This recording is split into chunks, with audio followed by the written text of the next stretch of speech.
matin, ces cultes entre tes saintes mains. Nous disons que tu es Dieu. Nous saluons ta présence, cher Saint-Esprit. Oh, que ce moment de la parole soit aussi un moment béni. Nous t'élevons, nous te célébrons, nous te couronnons roi encore ce matin. Parce que tu es Dieu, il n'y a point de Dieu comme toi. Merci Jésus, le consolateur, le véritable Dieu. C'est toi, nous t'élevons. Au nom de Jésus, j'ai ainsi déclaré prier et nous disons Amen. Amen. Amen. Oh Amen. Oh Amen. Dans son palais tout s'écrit. Dans son palais tout s'écrit. Dans son palais tout s'écrit. Dans la maison de l'Éternel tout s'écrit. Amen. Lisons la parole de Dieu dans, restons debout, Exode chapitre 25. Exode chapitre 25. Exode chapitre 25. Exode chapitre 25. Exode chapitre 25, verset 8. Exode chapitre 25, verset 8. 8 à 9. Exode chapitre 25, verset 8. Je vais lire. Je vais descendre même jusqu'au verset 16 pour que nous tous nous puissions comprendre. Ils me feront un sanctuaire et j'habiterai au milieu d'eux. Vous ferez les tabernacles et tous ces ustensiles d'après les modèles que je vais te montrer. Là, Dieu est en train de parler à Moïse. Ils feront une arche de bois d'acacia.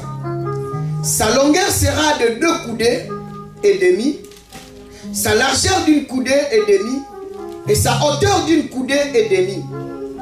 Tu la couvriras d'or pur. Tu la couvriras en dedans et en dehors. Et tu y feras une bordure d'or tout autour. Tu fondras pour elle 4 anneaux d'or. Et tu les mettras à ces 4 coins, 2 agneaux d'un côté et 2 agneaux de l'autre côté. Tu feras des barres de bois d'acacia et tu les couvriras d'or. Tu passeras les barres dans les anneaux sur les côtés de l'arche pour qu'elles servent à porter l'arche. Les barres resteront dans les anneaux de l'arche et n'en seront point retirées. Tu mettras dans l'arche des témoignages. Tu mettras dans l'arche les témoignages que je te donnerai. Amen. Amen. Asseyez-vous. Je suis en train de parler de David et je suis en train de parler de l'arche de l'alliance.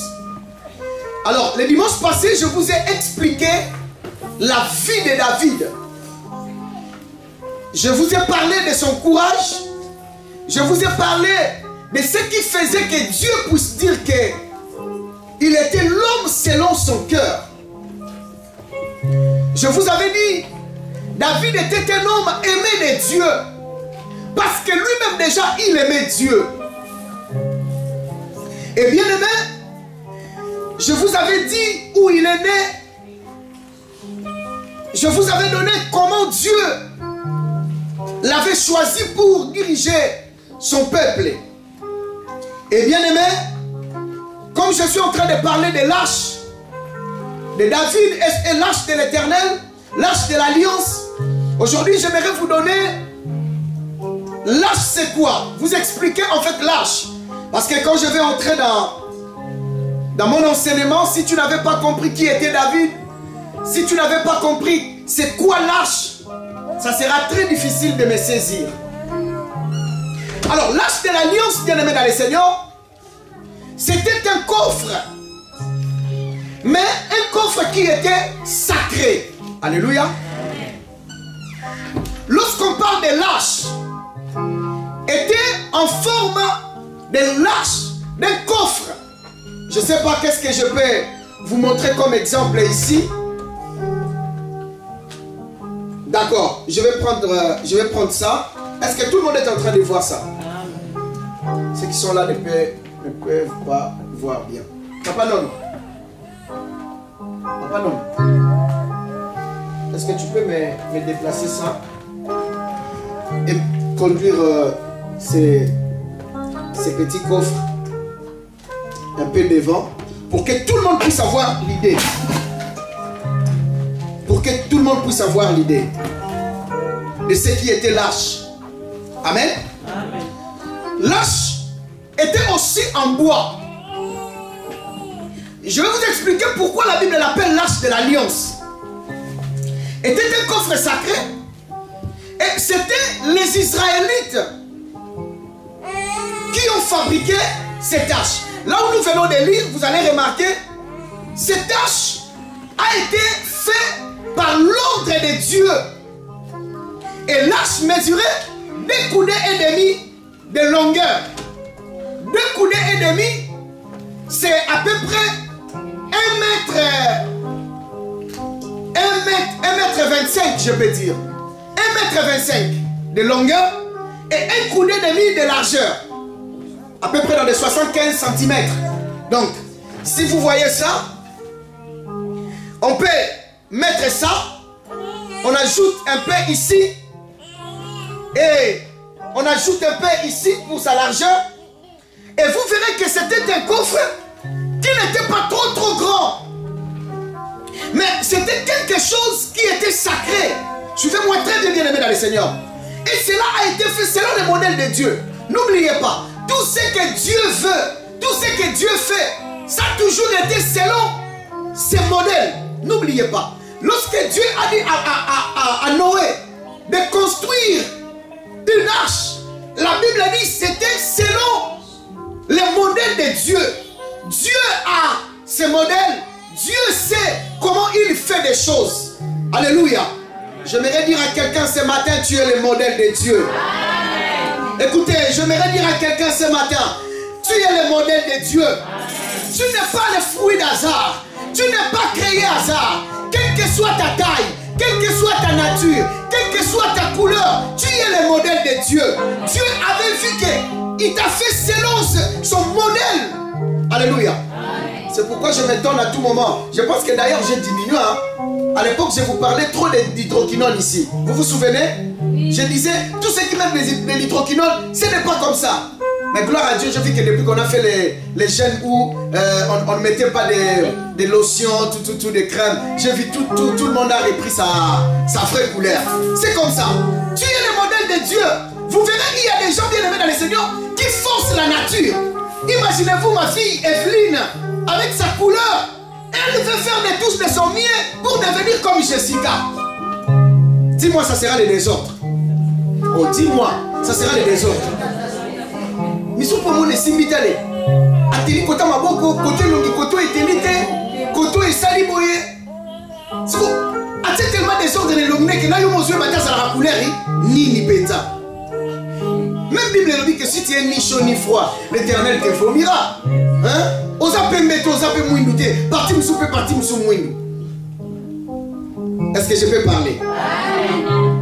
Tu es le modèle de Dieu. Dieu a dit à Moïse, tu le feras selon mon modèle. Dieu a ce modèle. Tu es le modèle de Dieu. Lorsque Dieu t'a créé, il t'a créé selon lui. Écoutez, tu n'as jamais été créé selon ta mère, ni selon ton père. C'est pourquoi, bien aimé, nous devons beaucoup prier pour le monde. Là où le monde va, c'est le désordre et le chaos total. Savez-vous, il y a des lois qui sont en train d'être signées actuellement dans ce monde. Bien aimé dans le Seigneur, aujourd'hui, les gens peuvent mettre au monde les enfants selon leurs désirs et selon leur modèle. Le savez-vous ou pas? Non, si vous n'êtes pas au courant, je vous dis, aujourd'hui, si quelqu'un m'apprécie et il veut être comme moi, donc si sa femme est enceinte, ils viendront me voir, les couples. Ils viendront me voir et ils vont me dire que non, nous voulons que notre enfant soit comme toi. Le visage, le corps, tout. Alors, ils vont me donner l'argent, on va aller à l'hôpital, ils vont me prendre quelques éléments et on va injecter dans la grossesse de la femme. Et l'enfant va naître comme moi. Dis-moi, c'est le désordre. Dis-moi, c'est le désordre. Là, c'est le modèle, ça, ce n'est pas le modèle de Dieu. Ça, c'est le désordre du monde. Parce que Dieu est ordonné. Savez-vous qu'ici en France, si cette loi est vraiment votée, ça sera des désordres. Cela veut dire qu'il n'y aura plus la frontière entre les animaux et les hommes. Cela veut dire quoi? Entre la sémence des animaux et la sémence des hommes. On veut signer de façon que même si tu es animal, on peut prendre la sémence d'un animal, on les mélange avec la sémence d'un homme et on fait un enfant. Imaginez-vous, quel genre d'enfant cet enfant sera? Dis-moi, c'est le désordre. Oh, dis-moi, c'est le désordre. Ça, ce n'est pas le modèle de Dieu. Et les jours qui viennent, bien aimés dans le Seigneur, il y aura des enfants qui vont naître ni père ni mère. Parce qu'on veut donner les homosexuels, les enfants, les droits d'élever des enfants. Et les jours qui viennent, on va commencer à commander les enfants comme on commande les colis sur Internet. Ouais, bien aimé, le monde marche vers sa fin. Au fin d'un an, nous commandons moi. Il y a moi, je peux à mobile. Oui, parce que, est-ce que savez-vous qu'il y a des hommes qui sont des donneurs de sperme dans des laboratoires?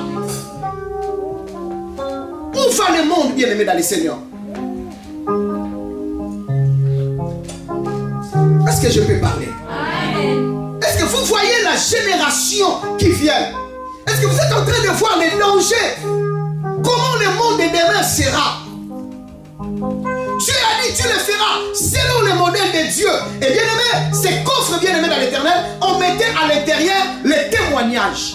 Dans ces coffres, il y avait les témoignages. C'est quoi les témoignages? Les témoignages bien aimés dans le Seigneur, c'était les 10 commandements que Dieu avait donnés à Moïse sur la montagne. Et n'oubliez pas, mes chers frères et sœurs, Dieu avait écrit lui-même. Il a fait les 10 commandements, il a donné à Moïse. Moïse, par ses erreurs, par sa colère, il a brisé les 10 commandements. Et après avoir brisé, Dieu a écrit encore les 10 commandements. Mais maintenant, c'était Moïse qui avait écrit et Dieu était en train de lui dire pour écrire. Et bien aimé, c'était les 10 commandements qui étaient dans ces coffres. Et les coffres-là étaient tellement sacrés, bien aimé dans le Seigneur, et les 10 commandements gravés sur les 2 tablettes.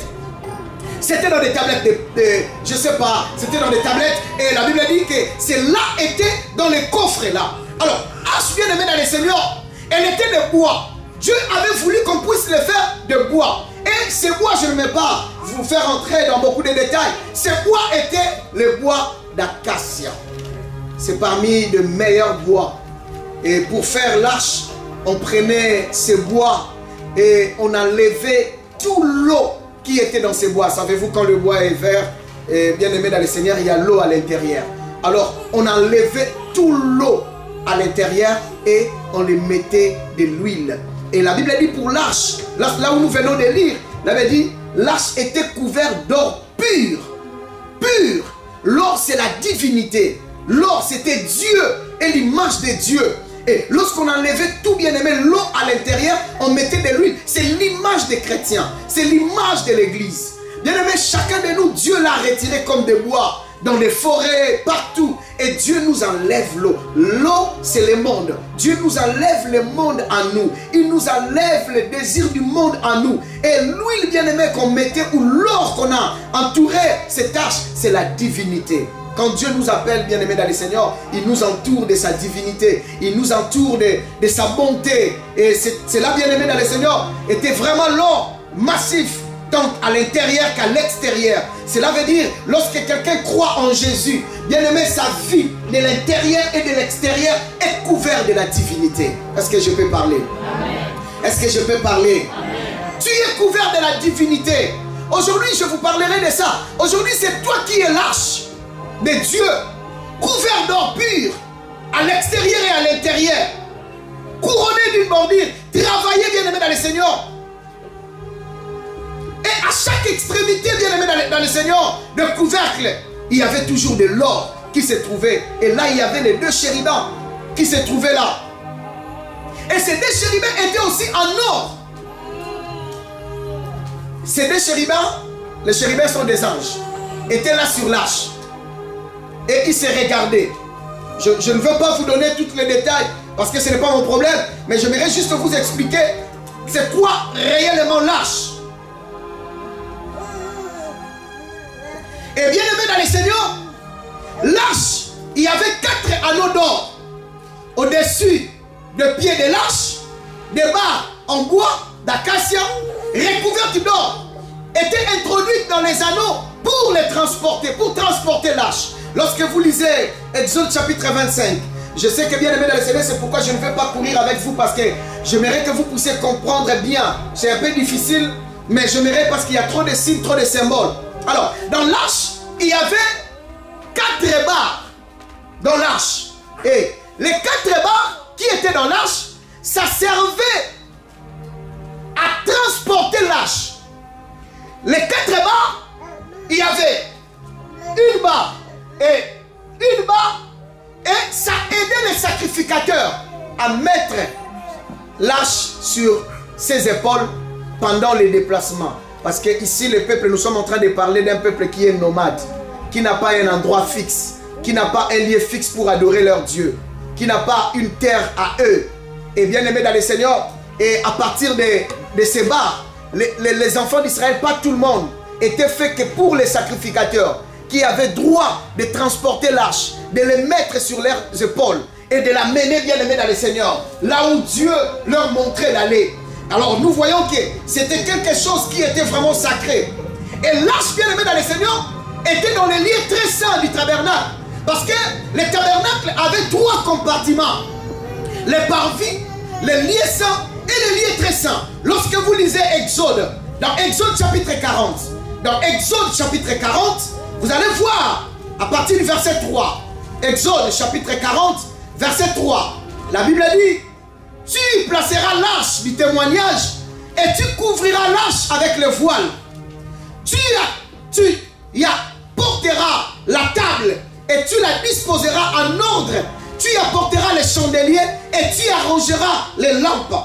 Lorsque je lis encore bien aimé dans le Seigneur, juste toujours dans Exode chapitre 40, verset 21, la Bible dit: il apportera l'arche dans le tabernacle. Il mit les voiles de séparation. Il en couvrit l'arche du témoignage, comme l'Éternel l'avait ordonné à Moïse. Il y avait 3 compartiments. Regardez cette salle comme le tabernacle. Malgré le tabernacle était fait de capots, de poils, de peaux des animaux. Vous voyez cette salle. Alors, en entrant dans cette salle, il y a la première partie qu'on appelait les parvis. Dans les parvis, tout le monde était là.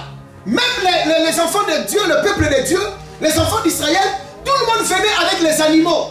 Ils venaient avec des animaux pour sacrifier, auprès des sacrificateurs, pour sacrifier. Deuxième partie, bien aimé dans le Seigneur, seulement les sacrificateurs qui avaient droit d'y aller, d'entrer. On appelait ça les lieux saints.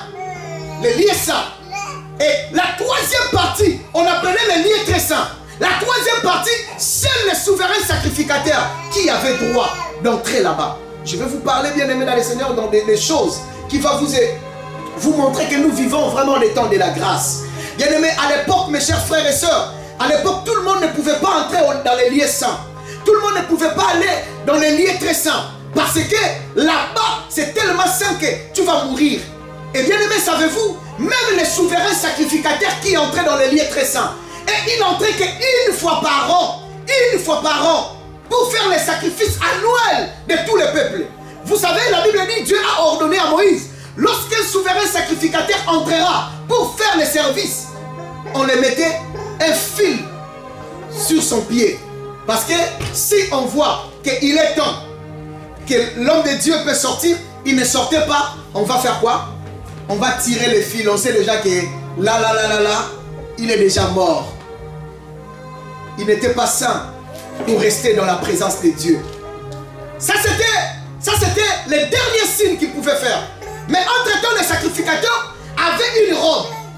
Dans le bordure de sa robe, bien aimé dans le Seigneur, il y avait quelque chose qu'on appelait des clochettes et quelque chose qu'on appelait des grenades.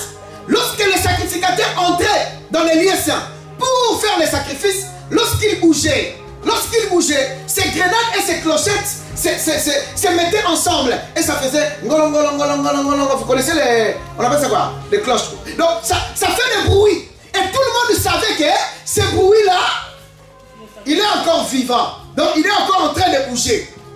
C'est pourquoi, bien aimé dans le Seigneur, lorsque Jésus rendait l'âme à la croix ce jour-là, vous allez remarquer très bien que la Bible dit, dis-moi j'aime la parole, je vais te dire. Ah, je t'entends pas, dis-moi j'aime la parole. Écoutez, c'est pourquoi lorsque Jésus rendait l'âme, ce jour-là, bien aimé dans le Seigneur, je n'ai pas Bien dit, Jésus n'a pas rendu l'âme, il a rendu l'esprit. Parce que c'est le vivant, c'est nous les humains qui rendent l'âme. Mais Jésus étant que Dieu, il ne pouvait pas rendre l'âme. La Bible dit, il a rendu l'esprit. Parce que c'est un esprit bien aimé dans le Seigneur. Lui, c'est un esprit. Il est Dieu, ne peut pas. Et Jésus, on n'a pas tué Jésus, mais Jésus s'est donné. C'est pourquoi la Bible dit, bien aimé dans le Seigneur, il s'est livré lui-même. C'est lui-même. Jésus à la croix, bien aimé dans le Seigneur, il pouvait enlever les clous, enlever, il descend, il danse, après il rentre encore. Alléluia. Amen.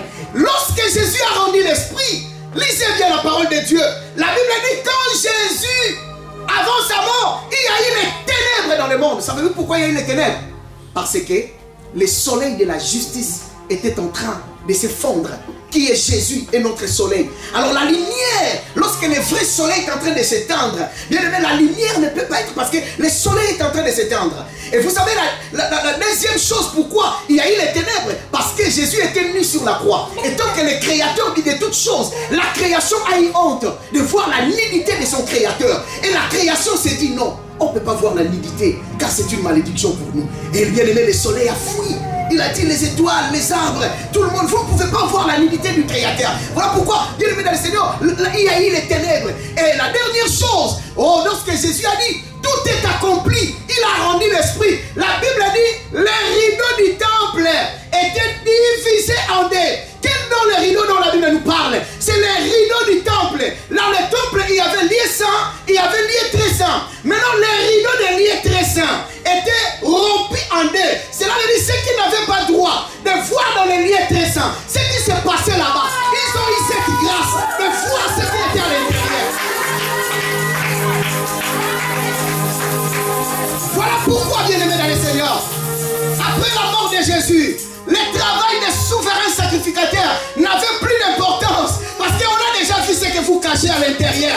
On a déjà vu, on n'a plus besoin de vous. Voilà pourquoi Jésus a dit, étant que le vrai souverain sacrificateur, je vais vous dire ça parce que je vais clôturer ici. Bien-aimés dans le Seigneur, il y a des choses que je dois vous parler. Dis-moi, j'aime la parole. Dis-moi, j'aime la parole. Dis-moi, j'aime la parole. Bien-aimés dans le Seigneur, il s'est rencontré Jésus et le souverain sacrificateur. Le dernier souverain sacrificateur s'appelait Caïphe. Et Caïphe était le dernier souverain sacrificateur. Alors, dans l'histoire de la religion, bien aimé, il n'y a jamais eu de souverain sacrificateur. Il n'y a jamais de souverain sacrificateur à la fois. Or que Dieu avait déjà promis à Moïse, je ferai de vous un royaume de sacrificateurs. Alléluia. Je ferai de vous quoi? Un royaume de sacrificateurs. Or que dans un royaume de sacrificateurs, il y a un seul souverain sacrificateur. Or que le souverain sacrificateur dont la Bible parlait, c'était Jésus. Et ce que vous allez remarquer, c'est quoi? Jésus s'est rencontré phare à phare avec les derniers souverains sacrificateurs qui s'appelaient Caïphe. Alors maintenant, entre les deux, il faut qu'un puisse laisser le pouvoir. Parce que vous êtes à deux. Il faut un puisse laisser le pouvoir. Vous ne pouvez pas diriger. Bien aimé, deux poules ne peuvent pas s'asseoir sur un œuf. Non. Bien aimé dans le Seigneur, non. Impossible. Impossible. Alors, bien aimé, ces jours-là, le souverain sacrificateur a posé la question à Jésus. Il lui a dit, es-tu le roi des Juifs? Jésus lui a dit, tu le dis. J'aime ça en film à Lingala. Olobi Yango. Mais là, ça n'a pas trop scandalisé les souverains sacrificateurs. Mais il lui posa encore la deuxième question. Es-tu le fils de Dieu? Jésus a dit, Olobi Yango. Tu l'as dit. Et Jésus a ajouté, d'ailleurs il est écrit, vous verrez des anges monter et descendre sur le Fils de l'homme. Or que bien aimé, la Bible dit, lorsque quelqu'un dit ça, c'est une abomination, c'est un blasphème. Et le souverain sacrificateur n'a pas pu supporter ça. La Bible dit, le souverain sacrificateur Caïphe a déchiré ses vêtements. Or que dans la loi de Moïse, lorsque Moïse, Dieu lui donnait le modèle pour les vêtements du souverain sacrificateur, Dieu avait dit que tu vas mettre sous forme de broderie sur son vêtement, sur sa robe. Parce que la robe d'un souverain sacrificateur ne peut pas se déchirer. Si sa robe se déchire, cela veut dire que Kibonganganzambe Ponaye est sili. Autant que dessin numéro 1, il y a Dadou. Vous voyez Dadou? Quand on a dessiné Tata Naye, on a dessiné Tata Naye na moi si nous. Quand maman n'a pas dit Tata Naye, vous voyez quand on a zoné là qui a le Dadou, bandal est là qui dessinateur, et sili. Donc, il dit qu'on va.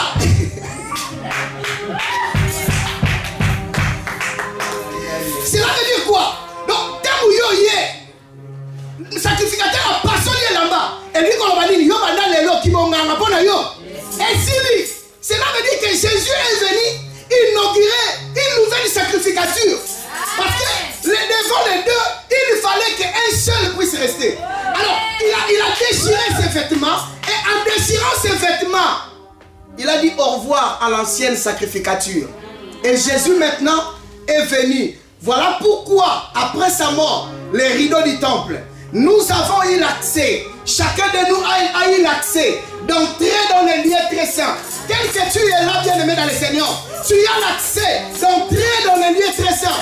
Parce que c'est pourquoi lorsque Jésus est ressuscité, il est monté au ciel. Vous savez pourquoi Jésus est monté au ciel? Parce qu'il a frayé un chemin. C'est pourquoi les Molotos a chanté Otikali kolopo lele masia Otomona kembo penguya nayo Ozali le moya bongo bayo Mokonji abakonji nyonso Otikali kolopo lele masia Otomona kembo penguya nayo Ozali le moya bolingo bayo Mokonji akomoi nanga